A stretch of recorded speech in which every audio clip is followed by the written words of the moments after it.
Ние денеска побаравме согласно член 251, 252 и 253 од Законот за кривична постапка,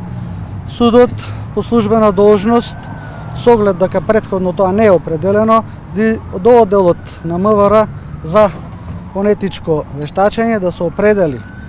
вештачење на комуникацијата на компјутерскиот систем на сега починатиот Никола Саздовски, на обвинетите, како и на мобилните оператори, мобилните телефони на починатиот и на обвинетите,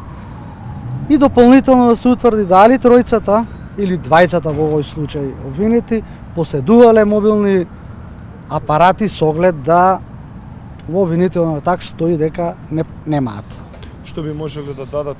мобилните како доказ, материјал? Не знам тоа што ќе може да дадат. Значи, јас согласно член 57 став 5 од ЗКП како полномошник на оштетените ги користам сите законски права за изведување на нови докази кои што сметам дека се целисходни за утврдување на фактичката состојба за кривичното дело.